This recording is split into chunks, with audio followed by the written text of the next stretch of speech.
Hello दोस्तों, मैं Satyendra Singh. JRS academy YouTube channel पर आपका स्वागत है। आज से हम लोग शुरू कर रहे हैं क्लास 11th का फिजिक्स, कक्षा 11 का फिजिक्स। ये ये वीडियो आपके किसी भी बोर्ड, जितने भी हिंदी मीडियम के बोर्ड हैं, जैसे वो उत्तर प्रदेश बोर्ड, छत्तीसगढ़ बोर्ड, बिहार, राजस्थान, मध्य प्रदेश, मतलब हिंदी मीडियम के सभी बच्चों के लिए ये बहुत उपयोगी रहेगा। और बच्चों, हम लोग यहाँ पे एकदम बिल्कुल बेसिक से चीजों को सीखेंगे। थ्योरी, डेरिवेशन और न्यूमेरिकल। हमारा सबसे ज्यादा फोकस न्यूमेरिकल पे रहेगा। ज्यादा से ज्यादा हम न्यूमेरिकल को करेंगे ताकि आप लोगों के लिए एक बेहतर फिजिक्स आपका बन सके। जैसा कि अगर आपको पता होगा कि फिजिक्स जो होता है वो न्यूमेरिकल ज्यादा फिजिक्स में इंपॉर्टेंट होता है, तो उसको हम लोग ध्यान में रख के थ्योरी भी बहुत अच्छे से पढ़ेंगे और डेरिवेशन भी और न्यूमेरिकल भी। आज हम लोग बिल्कुल बेसिक से शुरुआत कर रहे हैं एकदम। आप लोग जैसा कि आप जानते हो, ये जो सब्जेक्ट है वो क्या है? साइंस। साइंस जिसे हम लोग क्या कहते हैं बच्चों? विज्ञान। क्या कहते हैं? विज्ञान। अब विज्ञान, साइंस शब्द की उत्पत्ति कहां से हुई? तो बच्चों लैटिन भाषा के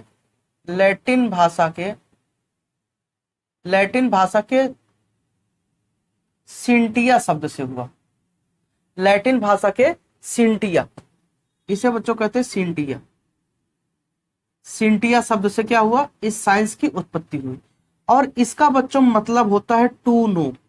टू नो मतलब ये टू नो का मतलब बच्चों क्या होता है? जानना। तो जो साइंस शब्द है ये लैटिन भाषा का एक शब्द है। लैटिन भाषा के शब्द से सिंटिया से लिया गया है। और इस सिंटिया का मतलब क्या होता है? To know. टू नो का बच्चों मतलब होता है जानना। हम कह सकते हैं किसी भी चीज को जानना ही क्या होता है? विज्ञान होता है। किसी चीज के बारे में जानना, किसी चीज को जानना ही क्या होता है? जानना ही क्या होता है? विज्ञान होता है। ठीक है बच्चों। जैसे आप लोग शुरू में कोई भी चीज पाते हो, जैसे आपने मोबाइल पाया, अब आप उस मोबाइल को आप पाते हो तो आप देखते हो कि ये क्या चीज है, इसमें क्या होता है, कैसे चलता है, इन सब के बारे में आप जानने की कोशिश करते हो। कोई भी नया चीज अगर आप अपने सामने देखते हो बच्चों, तो वहां पर आप हमेशा उस चीज के बारे में आप हमेशा जानने की कोशिश करते हो कि कैसे चलता है, इसका फंक्शन क्या है, इससे क्या क्या हो सकता है। तो यही सब चीजें क्या है? विज्ञान है। ठीक है बच्चों। हम कह सकते हैं साइंस है एक ऑर्गेनाइज्ड नॉलेज है। एक ऑर्गेनाइज नॉलेज है। अब आप जानते हो बच्चों, विज्ञान जो होता है, पहला नंबर क्या है? विज्ञान सिंटिया शब्द से हुआ, उत्पत्ति हुई। ये सिंटिया कहाँ की भाषा है? लैटिन भाषा का एक वर्ड है सिंटिया, और इसका मतलब होता है टू नो, जानना। ठीक है, किसी चीज के बारे में जानना ही बच्चों क्या होता है? विज्ञान होता है। अब आप जानते हो, अगर मैं साइंस की बात करूं बच्चों, अगर हम साइंस की बात करें तो साइंस को कितने भाग में बांटा गया है? तो जो साइंस है बच्चों वो दो भाग में बांटा गया है। एक पहला मटेरियल साइंस और दूसरा बच्चों लाइफ साइंस। एक मटेरियल साइंस और एक लाइफ साइंस। इसे पदार्थ विज्ञान कहते हैं। पदार्थ विज्ञान। विज्ञान को दो भागों में बांटा गया है, एक मटेरियल साइंस और एक लाइफ साइंस। और ये जो मटेरियल साइंस है ये बच्चों दो भाग में होता है, एक फिजिकल साइंस और एक केमिकल साइंस। Chemical science. अब बच्चों अगर यही फिजिकल साइंस की बात करें, अगर फिजिकल साइंस की बात करें तो ये जो फिजिकल साइंस है यही आपका बनता है फिजिक्स, जिसे हम लोग भौतिकी कहते हैं। भौतिकी, या हम लोग इसी को कहते हैं भौतिक विज्ञान, या हम लोग कहते हैं भौतिक विज्ञान। ठीक है बच्चों, बिल्कुल बेसिक से हम लोग करते चलेंगे, पूरा एकदम एक एक पॉइंट हम लोग देखेंगे। ठीक है। और यही जो केमिकल साइंस है इसको हम लोग कहते हैं केमिस्ट्री। केमिस्ट्री। इसे हम लोग कहते हैं रसायन विज्ञान, रसायन विज्ञान। ठीक है बच्चों, तो जो साइंस होता है वो दो भाग में, एक मटेरियल साइंस और एक लाइफ साइंस। और ये मटेरियल साइंस दो प्रकार का होता है, एक फिजिकल साइंस होता है और एक बच्चों होता है केमिकल साइंस। ठीक है बच्चों, अब यहाँ पर हम लोग देखेंगे लाइफ साइंस। लाइफ साइंस ही बच्चों कहता है बायोलॉजी, बायोलॉजी जिसे हम लोग कहते हैं जीव विज्ञान। जीव विज्ञान ऐसी विज्ञान की शाखा है जिसमें जीवों के बारे में अध्ययन किया जाता है, मतलब जिसमें लाइफ होता है। ठीक है, उनके बारे में अगर अध्ययन किया जाता है वो क्या कहलाता है, जीव विज्ञान कहलाता है। अब लाइफ पेड़ पौधों में भी होता है, जंतुओं में होता है, तो दो प्रकार से ये होता है। तो यहाँ से जो बायोलॉजी आया ये दो प्रकार का होता है, एक होता है बच्चों जूलॉजी होता है, एक होता है बच्चों बॉटनी। इसे हम लोग कहते हैं वनस्पति विज्ञान, वनस्पति विज्ञान। और ये कहलाता है बच्चों जंतु विज्ञान, ये कहलाता है जंतु विज्ञान। ठीक है बच्चों, तो अगर हम कहें तो साइंस आपका दो प्रकार का, एक मटेरियल साइंस एक लाइफ साइंस। मटेरियल साइंस में आपका फिजिकल साइंस होता है, केमिकल साइंस। फिजिकल साइंस को ही हम लोग फिजिक्स कहते हैं और केमिकल साइंस को हम लोग क्या कहते हैं, केमिस्ट्री कहते हैं। फिजिक्स को हम लोग हिंदी में भौतिकी कहते हैं।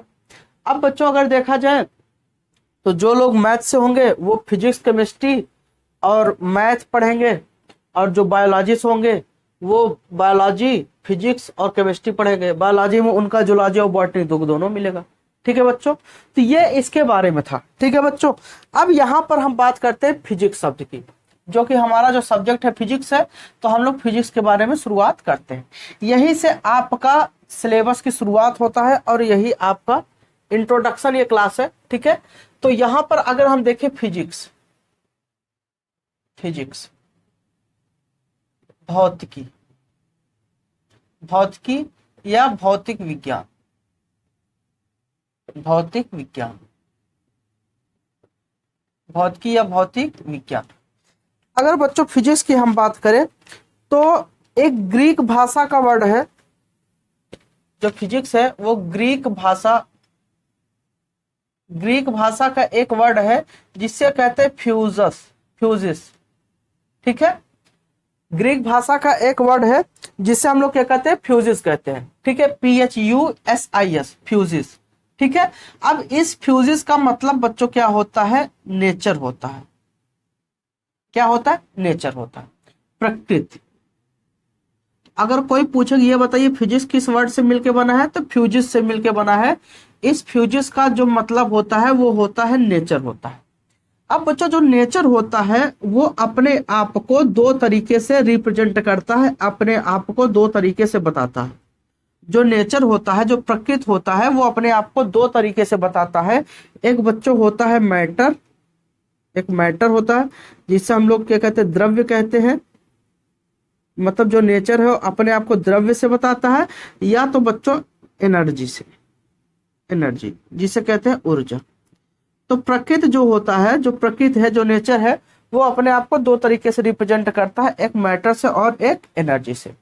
ठीक है, तो यहां पर अगर हम बात करें, अगर हम यहाँ पे बात करें तो हम देख सकते हैं कि जो नेचर है, नेचर में मैटर और एनर्जी दोनों एक साथ मिलेंगी तो कोई ना कोई फिनोमिना होगा, कोई ना कोई घटना होगा, इंट्रैक्शन होगा और रिजल्ट मिलेगा, तो वही बच्चों कहलाएगा फिजिक्स कहलाएगा।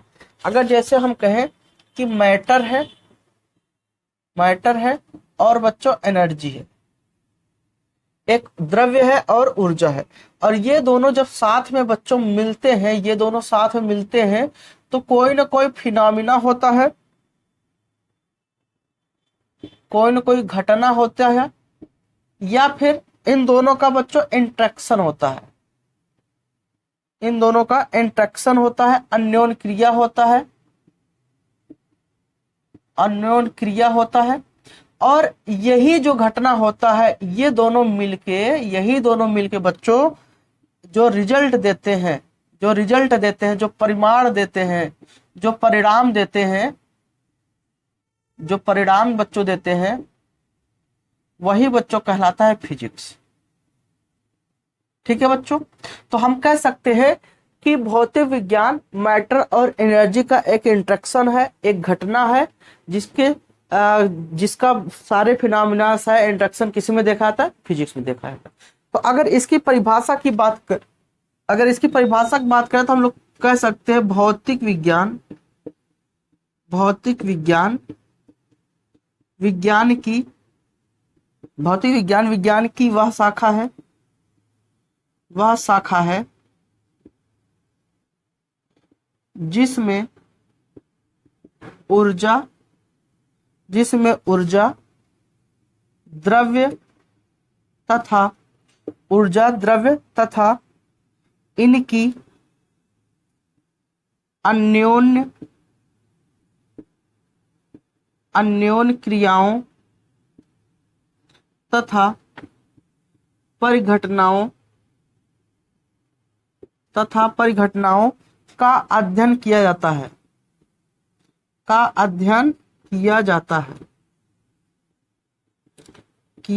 है।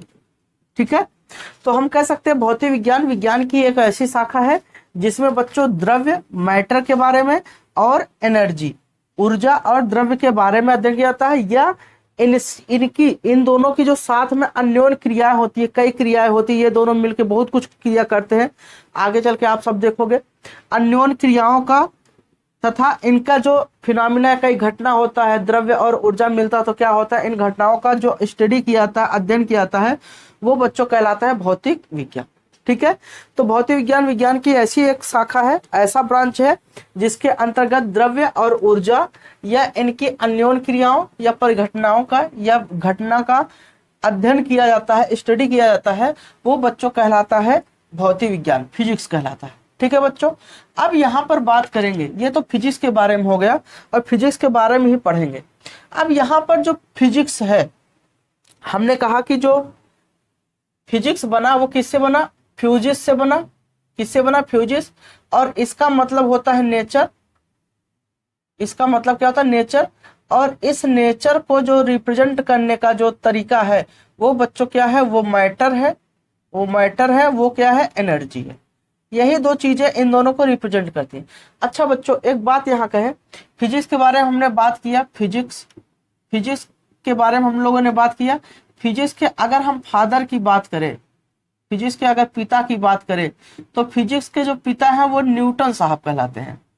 क्या कहलाते हैं, न्यूटन साहब। तो अगर कोई कहे कि फिजिक्स का पिता किसे कहा जाता है, तो फिजिक्स के पिता को न्यूटन जी को कहा जाता है, न्यूटन साहब फिजिक्स के पिता है। लेकिन अगर आधुनिक, ये तो बच्चों ओल्ड फिजिक्स की हो गई, अगर हम बात करें तो अगर कह सकते हैं ओल्ड फिजिक्स, मतलब जो पुरानी फिजिक्स थी उसके बारे में। लेकिन अगर हम लोग मॉडर्न फिजिक्स की बात करें, मतलब जो अब फिजिक्स पढ़ा जाता है, आधुनिक जो अब फिजिक्स का उपयोग हो रहा है, आधुनिक भौतिकी की अगर बात करें तो आधुनिक भौतिकी के जो पिता है, जो फादर है, वो है बच्चों आइंस्टीन है। कौन है, आइंस्टीन। तो अगर बच्चों कोई आपसे पूछे कि ये बताइए फिजिक्स के जो पिता है वो कौन है, तो न्यूटन साहब है। लेकिन अगर मॉडर्न फिजिक्स की बात किया जाए तो मॉडर्न फिजिक्स के जो पिता है वो है बच्चों आइंस्टीन। ठीक है, अब आगे बात करते हैं। हम लोगों ने देखा कि जो फिजिक्स है वो फ्यूजिस शब्द से बना है, इसका मतलब नेचर होता है। और नेचर दो चीजों को रिप्रेजेंट करता है, एक बच्चों द्रव्य को और एक बच्चों ऊर्जा को। एक किसको, ऊर्जा को। तो अब इन दोनों के बारे में हमें क्या करना पड़ेगा, जानना पड़ेगा। तो हम लोग सबसे पहले देखते हैं बच्चों मैटर क्या होता है, द्रव्य क्या होता है। आप लोग बच्चों जानते हो, आप लोगों ने कक्षा 10 में पढ़ा है, द्रव्य क्या होता है। द्रव्य बच्चों जो स्थान घेरता हो, वे पदार्थ, वे सभी वस्तुएं जो स्थान घेरती हो, अगर स्थान घेरते हो बच्चों, उसमें क्या होगा, कुछ ना कुछ उसका द्रव्यमान हो, उसमें क्या हो, द्रव्यमान हो। और द्रव्यमान के साथ साथ बच्चों उसे क्या किया जा सके, और जिसका डायरेक्ट तथा इनडायरेक्ट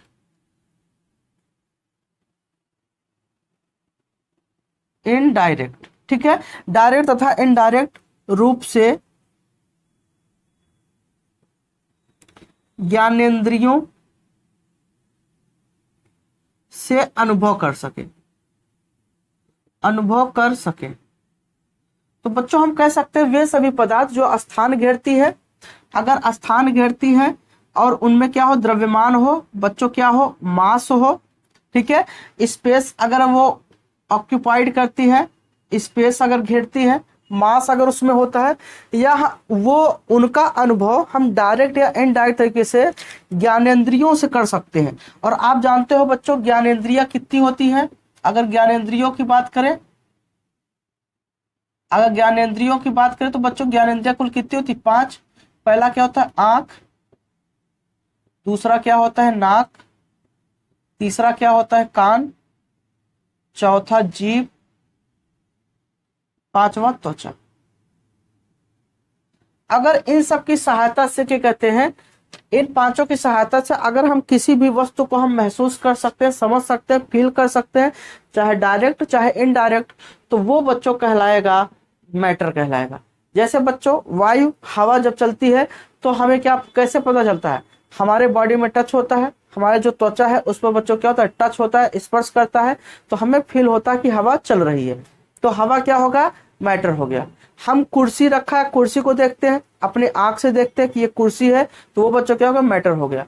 हम लोग क्या कहते हैं, कहीं झगड़ा लड़ाई होता है, अगर वहां पर आप खड़े हो तो देखते हो और लोग कहते हैं क्या मैटर हो गया भाई, तो क्यों, क्योंकि आंख से आदमी देख रहा है, कान से सुन रहा है, तो वो फील कर रहा है ना किस चीज को, चाहे डायरेक्ट चाहे इनडायरेक्ट, तो वो सब क्या हो गया बच्चों, मैटर हो गया। ठीक है, तो हम कह सकते हैं इस दुनिया में जितनी भी चीजें उपस्थित है सब के सब बच्चों क्या है, सबके सब मैटर है। ठीक है, जितने भी आप देख सकते हो, सुन सकते हो, समझ सकते हो, सब जितना महसूस कर सकते हो, फील कर सकते हो बच्चों, सब का सब बच्चों क्या है, मैटर है। ठीक है, तो यहां पर हमको इन दोनों के बारे में पढ़ना था, तो ये मैटर हो गया।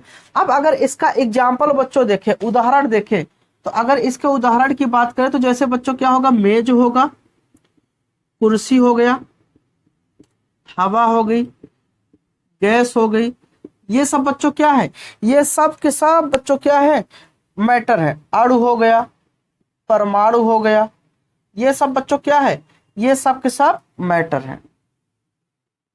ठीक है, तो इस दुनिया में जो कुछ भी है वो सब का सब बच्चों क्या है, मैटर है। ठीक है, तो ये बच्चों मैटर के बारे में था। अब बच्चों हम लोग किसके बारे में देखते हैं, एनर्जी के बारे में देखते हैं। एनर्जी क्या होती है, ऊर्जा क्या होती है। तो ऊर्जा बच्चों आप लोग जानते हो कि जो किसी वस्तु को जो कार्य करने की आपके अंदर क्षमता होती है, वही बच्चों क्या कहलाती है, ऊर्जा। आप ऊर्जा को कैसे माप सकते हो, आप ऊर्जा को बच्चों कार्य के द्वारा ही माप सकते हो। अगर आप किसी कार्य को करने में सक्षम हो तो हम कह सकते हैं कि आपके बॉडी में एनर्जी है। अगर आप किसी कार्य करने में सक्षम नहीं हो तो आपके बॉडी में एनर्जी नहीं है। आप लोग देखते हो जैसे घर वाले कभी कभी कहते हैं कि बाबा ये काम कर दो, तो आप कहते हैं कहाँ दम है, हमारे पास दम ही नहीं है। तो क्या होता है, आपके पास एनर्जी ही नहीं है, कहते एनर्जी नहीं है, आज एकदम थक गए हैं, बिल्कुल एनर्जी नहीं है। तो आप क्या हो, आप काम करने में सक्षम नहीं हो। अगर आप काम करने में सक्षम हो तो आपके अंदर ऊर्जा है, अगर आप कार्य को करने में सक्षम नहीं हो तो आपके अंदर ऊर्जा नहीं है। तो हम कह सकते हैं जो एनर्जी है वो हमेशा किससे पता चलता है, कार्य से। तो हम कह सकते हैं जो ऊर्जा है, जो एनर्जी है, जो ऊर्जा है, उसको हम लोग कह सकते हैं किसी वस्तु द्वारा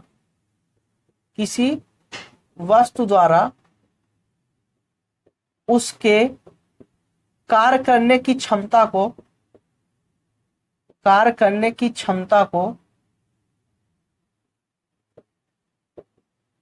उस वस्तु की ऊर्जा कहते हैं, उस वस्तु की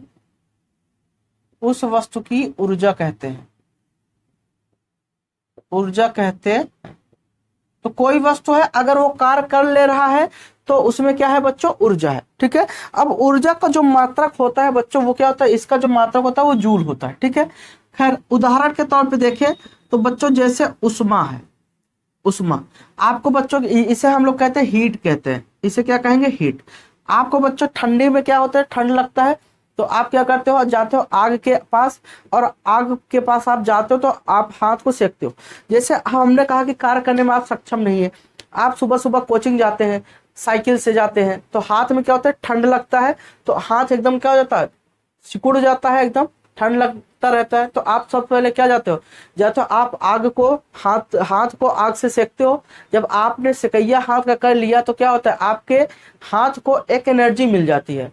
अब एनर्जी मिल जाती है तब आप जो सर जी पढ़ाते हैं उसको आप लिखने में सक्षम रहते हो। या आप क्या करते हो, आप उसको रगड़ लेते हो, हाथ को रगड़ लेते हो, तो थोड़ा क्या होता है उसमें गर्मी आ जाती है, उसको एनर्जी मिल जाती है। जैसे एनर्जी मिलती है वैसे आप कार्य करने में सक्षम हो जाते हो, वरना आपके हाथ से कलम भी नहीं ठीक से पकड़ा जाता है। ठीक है, तो ये क्या हो गया, उष्मा हो गया। उष्मा क्या है, एक ऊर्जा है। हम कह सकते हैं बच्चों लाइट, प्रकाश, प्रकाश भी क्या है, ऊर्जा है। अगर प्रकाश की बात करें बच्चों तो प्रकाश भी क्या है, ऊर्जा है। आप अगर लाइट न रहे तो आप क्या देख सकते हो, तो प्रकाश जो होता है वो किसी वस्तु को देखने में क्या करता है, सहायता प्रदान करता है। जैसे आप लोग आप खड़े हो तो आपके अगर प्रकाश है तो कोई भी वस्तु आपको दिखाई दे रही है। अगर प्रकाश नहीं रहता तो क्या आप किसी वस्तु को देख पाते हो, नहीं देख पाते हो। क्यों, क्योंकि वो एनर्जी नहीं है, वो किरणें, वो एनर्जी आपके आंख तक नहीं पहुंच रही है जिसकी सहायता से आपका आंख उसे देख सके। ठीक है, आगे बात